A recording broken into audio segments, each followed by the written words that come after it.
Hello everyone. Sohan ने अपने दोस्त वैभव से कहा कि यार वैभव, क्वार्टरली एग्जामिनेशंस में अभी डस्ट ऑफ स्नो की समरी और सेंट्रल आइडिया लिखने को आया था, पर अफसोस मेरा ये 4 नंबर का क्वेश्चन छूट गया क्योंकि इसके वर्ड इतने डिफिकल्ट थे, इतना लेंथी था ये आंसर कि मैं याद ही नहीं कर पाया। तो फिर वैभव ने कहा, क्यों तूने नेहा इंग्लिश अड्डा में निकिता मैम का समझाया हुआ आंसर नहीं देखा था क्या, जो उन्होंने बहुत ही इजी लैंग्वेज में समझाया था सेंट्रल आइडिया और थीम डस्ट ऑफ स्नो की, जो कि बहुत इंपॉर्टेंट है। तू अब अगली बार से देखना ताकि नेक्स्ट टर्म में तेरे अच्छे मार्क्स आए और तेरे 4 नंबर पक्के हो जाए। 4 नंबर पक्के करने हैं तो ये जरूर देखना है आपके लिए। Welcome back to my channel everyone, Neha English Adda. और आज मैं आपको समझाने जा रही हूँ the most important question of Dust of Snow. Dust of Snow का सबसे महत्वपूर्ण क्वेश्चन जो कि हमारा होगा थीम, डस्ट ऑफ स्नो की थीम और सेंट्रल आइडिया, और जिसको हम क्या बोलते हैं, जिसको हम समरी भी बोलते हैं, समरी भी बोलते हैं। तो ये क्वेश्चन हमारा थीम, सेंट्रल आइडिया और समरी में किसी भी एक वर्ड को लेकर आ सकता है कि कोई भी एक इसमें से हमको लिखा हुआ दिखेगा, सेंट्रल आइडिया लिखा दिखेगा, थीम लिखा दिखेगा या समरी लिखा दिखेगा। तो आपको इंश्योर करना है कि ये वाला वीडियो आपके लिए मस्ट है और आपको पूरा वीडियो वॉच करना है, बीच में स्किप नहीं करना है।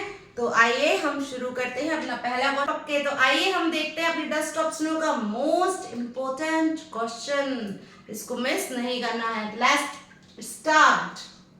What is the theme or central idea of dust of snow? Theme और central idea और summary, ये तीनों वर्ड एक ही क्वेश्चन के लिए उपयोग किए जाते हैं। इसका सारांश क्या है पाठ का, इससे हमें क्या शिक्षा मिलती है, इसका शीर्षक क्या है। थीम मीन्स शीर्षक और सेंट्रल आइडिया मतलब सारांश, कविता का सारांश क्या है। मैं आपको हिंदी में इसलिए समझा देती हूँ कि कई सारे स्टूडेंट ऐसे हैं जो हिंदी मीडियम से भी कनेक्टेड है, तो इजीली वो मेरे क्वेश्चन आंसर्स को रिलेट कर पाएंगे। तो शुरू करते हैं। डस्ट ऑफ स्नो की थीम और सेंट्रल आइडिया क्या है?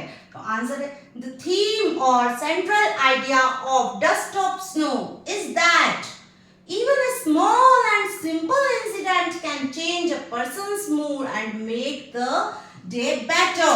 ये थीम और सेंट्रल आइडिया, इसका शीर्षक और सारांश क्या है कि dust of snow, even a small and simple incident, कि छोटा सा और साधारण सी घटना can change a person's mood, किसी भी व्यक्ति के मूड को बदल सकती है और make the day better, और उसका डे बेटर बना सकती है, अच्छा बना सकती है। The poem teaches us to stay positive. ये पोम हमको सिखाते हैं कि हमको सकारात्मक कैसे रहना है, पॉजिटिव कैसे रहना है। Because little moments of nature can bring happiness and hope, क्योंकि जो प्रकृति के छोटे छोटे से पल हैं, प्रकृति के साथ बिताए हुए छोटे छोटे से हमारे मिनट्स हैं, कुछ मिनट्स अगर हम जाके अपने नेचर के साथ एंजॉय कर लेते हैं तो वो हमारी लाइफ में हैप्पीनेस एंड होप लेकर आते हैं। ब्रिंग मीन्स लाना, हैप्पीनेस खुशियां, होप मतलब आशाएं, तो जो हमारे जीवन में नई नई खुशियां और आशाएं लेके आते हैं।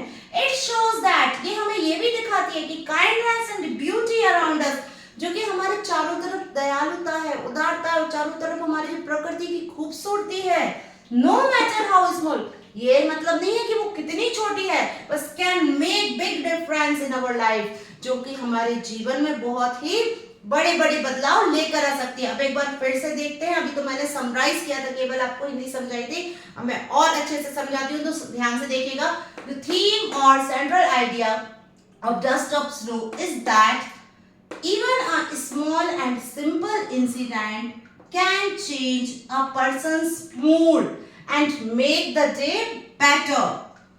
ये जो थीम है डस्ट ऑफ स्नो की, उसमें ये बताया है कि सिंपल और स्मॉल इंसिडेंट, आपको 2 कीवर्ड्स याद रखने हैं, simple and small incident can change persons mood and make the day better. Second paragraph में भी बहुत ही इजी है, तो ध्यान से देखना है। The poem teaches us to stay positive because little moments of nature can bring happiness and hope, जो छोटी छोटी सी हमारे प्रकृति के बिताए हुए पल होते, प्रकृति के साथ बिताए हुए पल होते, वो हमारे जीवन में आशा और खुशियां लेकर आते हैं। इसी तरह से थर्ड पैरा भी सिंपल है।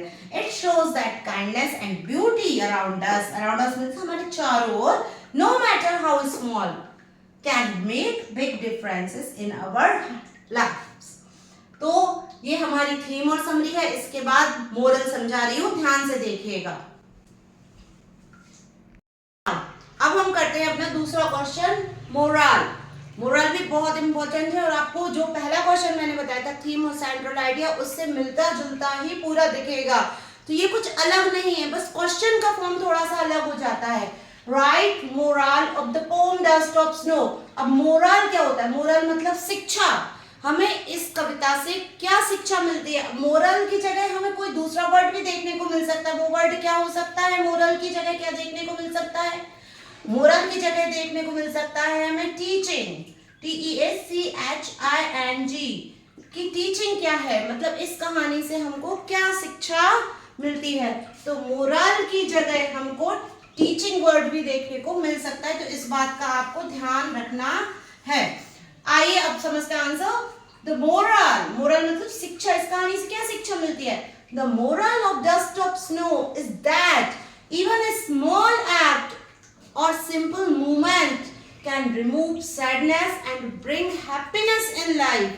कि जो मोरल है, ये शिक्षा मिलती है हमको कि डस्ट ऑफ स्नो हमें ये सिखाता है कि एक छोटा सा एक्ट, कोई भी छोटा सा काम और एक छोटा सा सिंपल मूवमेंट, छोटा सा कोई भी हमारा पल जो हमारे जीवन में घटित होता है, हमारे पूरे दिन में घटित होता है, कैन रिमूव सैडनेस, जो हमारे दुख को हटा सकता है, और ब्रिंग हैप्पीनेस, हमारी लाइफ में हैप्पीनेस ला सकता है। The poem teaches us to stay hopeful and positive in life. और पोम हमें ये भी सिखाती है कि हमें अपने जीवन में होपफुल और पॉजिटिव किस तरह से रहना है। हमें अपने जीवन में नेगेटिविटी नहीं लाना है। अगर हम पॉजिटिव रहेंगे और होपफुल रहेंगे तो हमारा पूरा जीवन अच्छे से खुशियों से बीतेगा। तो यही इस पोम का मोरल है। एक बार और देखते हैं। The moral of Dust of snow is that even a small act or simple movement can remove sadness and bring happiness in life। The poem teaches us to stay hopeful and positive in life। हो गया। अगला देखते हैं, बहुत ही ज्यादा important है और आता भी है ये हमारे एग्जाम्स में। आइडेंटिफाई द पोएटिक डिवाइस और लिटरेरी डिवाइसेस। अब पोएटिक डिवाइस और लिटरेरी डिवाइसेस क्या होते हैं? पोएटिक डिवाइस और लिटरेरी डिवाइस दोनों एक ही मीनिंग है, मतलब कविता लिखते समय कवि ने किन किन अलंकारों का प्रयोग किया है, किस किस भाषा, किस किस शैली में लिखा है। Used in the pome dust of Snow. Dust of snow में कौन कौन से अलंकारों का उपयोग हुआ है, कौन कौन से उसने उदाहरण प्रस्तुत किए हैं, तो ये सब उसमें आता है। तो एलिटरेशन, पहला क्या है? एलिटरेशन, जिसको हम हिंदी में अनुप्रास अलंकार बोलते हैं। कॉन्सोनेंस, कॉन्सोनेंस का मतलब होता है हमारे कॉन्सोनेंट का रिपीटेशन लाइन, है ना, कि एक लाइन में कितनी बार कॉन्सोनेंट रिपीट हुआ है। एसोनेंस स्वर की ध्वनि को बताता है, और सिंबोलिज्म मतलब प्रतीक बताता है। अब जैसे कि प्रतीक, कैसे प्रतीक लिए हैं उसने? Hemlock tree. हेमलॉक ट्री अब जैसे कि उसका मनुष्य के जीवन में कोई महत्व नहीं है, लेकिन उसने कैसे दर्शाया है कौवे को और हेमलॉक ट्री को, कि वो पोइट की लाइफ का एक मूवमेंट चेंज कर रहा है, तो उसको मानवीकरण करके उसको प्रस्तुत किया है प्रतीक के रूप में। अगला question, what is the rhyme scheme? Rhyme scheme मतलब लय, किस लय का यूज किया है, कैसी राइम स्कीम में कविता लिखी गई है? Dust of snow. What is the rhyme scheme of poem dust of snow? तो राइम स्कीम क्या है डस्ट ऑफ स्नो की, किस लय में लिखी गई है डस्ट ऑफ स्नो? तो the rhyme scheme of Dust of snow is AB AB CD CD। हमको ये याद रखना है, AB AB CD CD। ये तो भाई बहुत ही इंपॉर्टेंट क्वेश्चन है आपका IMP, ठीक है। तो आशा करती हूँ कि आई होप आपको सारे क्वेश्चन ये समझ आ गए होंगे। अब थोड़ी सी एक बात और सुन लीजिए, ये हमारा चैप्टर कंप्लीट हो चुका है डस्ट ऑफ स्नो का, और मैंने सारे इंपॉर्टेंट क्वेश्चन ही आपको दिए हैं।